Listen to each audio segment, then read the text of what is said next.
عامر خان سے میری ملاقات ہوئی، میں نے اس کو کوئی دین کی بات نہیں کی، صرف محبت تھی۔ اب تک اس کے میسج آتے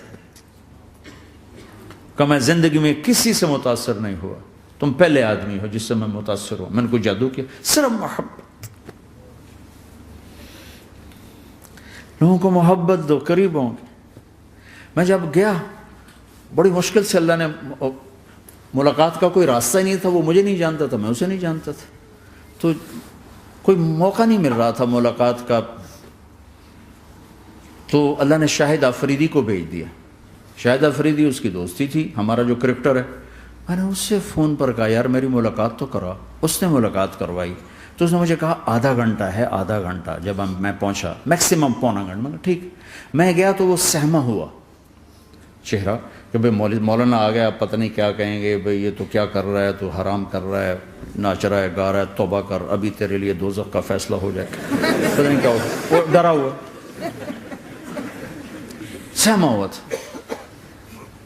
تو میرا ایک دور کالج لائف تھا، میرے اللہ نے مجھے ہدایت دی، اور میں 3 دن کے لیے میں اس دوست کو، اس کی نسلوں کو دعائیں دیتا ہوں جو مجھے زبردستی پکڑ کے لے گیا۔ نہ میرا تبلیغ سے کوئی تعلق، نہ واسطہ، نہ میں کوئی ان سے متاثر۔ ایک لڑکا تھا، بنگالی تھا، گشت کرتا تھا، لیکن میں اس سے ذرا متاثر نہیں ہوا۔ میرا دوست متاثر ہو گیا تھا، تو میں تو ان کے قریب سے نہیں گزرتا تھا۔ تو وہ اور میں اسکول میں اکٹھے آ رہے تھے، کالج میں اکٹھے آ رہے تھے۔ تو وہ متاثر ہوا، وہ 3 دن کے لیے جا رہا تھا، تو مجھے بتائے بغیر میرا ہاتھ پکڑ کے لے گیا، مجھے کام ہے چلو میرے ساتھ۔ اور میں اس کو انکار نہیں کر سکتا تھا، یہ میرا اس کا تعلق تھا۔ اب بھی اسی طرح بھائیوں جیسا تعلق، میں اس کا احسان ماں، مجھے زبردستی لے گیا۔ ہمارے پنجابی کی مثال ہے، کبے نو لت لگی وہ سیدھا ہو گیا۔ وہ جو ہوتا ہے ہنچ بیک ہوتا ہے نا، اس کو کسی نے لات ماری تو وہ سیدھا ہو گیا۔ مہربانی بھائی تیری لات سے میں سیدھا ہو گیا، تو مجھے تو وہ کبے والی لت پہ گئی۔ تو اللہ نے مجھے اس طرف لگا دیا۔ اور جب میری کالج لائف، میں نے کالج کا بہترین سنگر تھا، اسکول کا بہترین، یہ جنید جمشید کیا ہے جو اس زمانے میں یہ سارا کو اٹھایا میں نے سارا کیا ہے۔ تو اب وہ بیچارہ ایسے بیٹھا ہوا، تو میں نے اس سے بیٹھتے ہی فلموں کی باتیں شروع کر دی۔ اور تھوڑی دیر بعد کہ میں نے محسوس کیا کہ فرام 60 to 72 جو فلم انڈسٹری کو جتنا میں جانتا تھا اتنا وہ نہیں جانتا تھا۔ تو اس کے اوپر میرے علم کا روپ پڑ گیا، اس کی لائن کا علم تھا نا۔ تو حیران پریشان، یہ واز تو ہو نہیں رہا، تو کبھی دلیپ کمار کی باتیں شروع ہو گئیں، کبھی راج کپور کی شروع ہو گئیں، اور کبھی محبوب صاحب شروع ہو گئے، کبھی مدن موہن شروع ہو گئے۔ وہ آدھا گھنٹہ تو یوں ہی گزر گیا۔ تو آدھے گھنٹے کے بعد میں نے کہا جی ہمارا تو ٹائم اوور کا نہیں، اٹھیں چلے ادھر چل کے بیٹھتے ہیں۔ وہ کھانے کی ٹیبل پر تھے تو ہم وہاں جا کے بیٹھ گئے، پھر وہیں باتیں شروع ہو گئیں۔ جب اس کا سارا خوف دور ہو گیا اور ریلیکس ہو گیا، اس میں پونے گھنٹے سے 50 منٹ گزر گئے تھے، تو پھر میں نے کہا عامر بھائی آپ حج پہ آئے ہیں، اگر آپ اجازت دیں تو آپ کو اپنے نبی کا حج سناؤں؟ کہنے لگے ہاں جی ضرور سنائی۔ پھر میں 1.25 گھنٹہ بولتا رہا، اور وہ ایسے کر کے یہاں سے وہ یوں نہیں ہوا، 1.25 گھنٹہ ایسے بیٹھ کے یوں سنتا، ہلا نہیں اپنی جگہ سے۔ لوگ محبت کے بھوکے ہیں، تم فتوے دینا شروع کر دیتے۔ 2 گھنٹے کی ملاقات کے بعد جب ہم نکلے تو نیچے تک چھوڑنے آیا عامر خان۔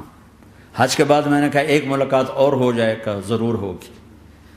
پھر اس کا میسج آیا کہ میں مدینے چلا گیا ہوں، معذرت چاہتا ہوں۔ میں نے کہا میں مدینے آ جاؤں گا، میں مدینے پہلے ہو آیا تھا حج سے پہلے۔ تو اس نے کہا کہ آپ 14 تاریخ کو آ جائیں، 4 سے 6 کا ٹائم میں نے آپ کے لیے رکھا ہے۔ تو میں، جنید اور ایک اور ساتھی ہم دوبارہ وہاں چلے گئے 4 بجے، 4:15 ہم اس کے ساتھ ہماری شوٹنگ شروع ہوئی۔ 4:15 سے 10:15 تک 6 گھنٹے مسلسل، اور اس کے ماتھے پہ ذرا نشان نہیں آیا کہ میں بور ہو رہا ہوں۔ اور اس کے بعد ہم اٹھے، اس کا جی نہیں چاہ رہا تھا کہ ہم اٹھ کے چلے جائیں، محبت۔ پھر ایک امتحان پڑ گیا، میں اجتماع میں تھا رائمنڈ کے پچھلے سال، اس کا میسج آ گیا میری فلم تلاش آ رہی، اس کی کامیابی کی دعا کرو۔ خیال ہے بھائی اے چنگی بڑی. میں نے کہا اب کیا کروں, جواب دینا بھی ضروری, دعا بھی نہیں ہو سکتی, کیا کروں. تو جب وہ میسج آیا تو میرے سامنے کوئی 10-12 علماء بیٹھے تھے. میں نے کہا بھائی یہ میسج ہے, اس کا جواب. کہا جی یہ ہمارا فیلڈ نہیں تمہارا ہے, تو ہی جواب دے. میں سارا دن سوچتا رہا, مجھے کوئی جواب سمجھ میں نہیں آیا کہ جان بھی بچ جائے, جواب بھی چلا جائے. پھر اگلا دن بھی گزر گیا, مجھے کچھ سمجھ میں نہیں آیا.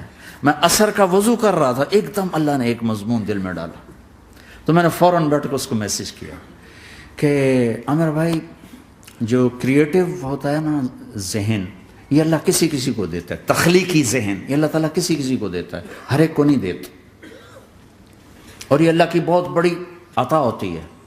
اور میں نے تمہارے ساتھ جو وقت گزارا اس میں میں نے دیکھا کہ اللہ نے تمہیں تخلیقی ذہن دیا ہے, تم کریٹر ہو. اور جو لوگ اس ٹائپ کے ہوتے ہیں وہ کامیابی ناکامی کی پرواہ نہیں کرتے, وہ اپنے کام سے کام رکھتے ہیں. آپ کا بھائی تو فوراً اس کا میسج آیا, آپ ٹھیک کہہ رہے ہیں, آپ ٹھیک کہہ رہے ہیں. بات ہو گئی. پھر میں تھا ہانگ کانگ, میں نے وہاں سے اس کو میسج کیا.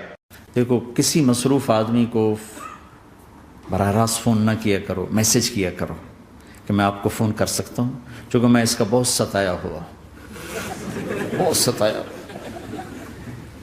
تو میں نے اسے میسج کیا کہ میں طارق جمیل ہانگ کانگ میں آپ کو فون کر سکتا ہوں, میں آپ کو فون کر سکتا ہوں. میں ہمیشہ اسے, اب بھی میرا فون پہ رابطہ ہے, میں پہلے اسے میسج دیتا ہوں میں آپ کو فون کر سکتا ہوں. اگر اس کا جواب نہ ہے پھر میں نہیں کرتا ہوں. کبھی وہ خود کر لیتا ہے, کبھی وہ میسج دے دیتا ہے کال کر لیں. تو تھوڑی دیر بعد اس کا فون آ گیا, کیونکہ میں اس وقت دلی میں ہوں, کانفرنس میں تھا. تو میں نے آپ کا میسج دیکھا تو میں اٹھ کے باہر آ گیا ہوں, ابھی آپ سے بات کر کے پھر میں جاؤں گا.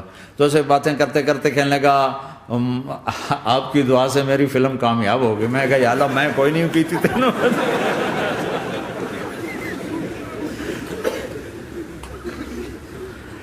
بھائیو محبتیں بانٹو, نفرتیں تو پہلے ہی بہت پھیل چکی. نشہ پلا کے گرانا تو سب کو آتا ہے, مزہ تو تب ہے کہ گرتے کو تھام لے ساتھ.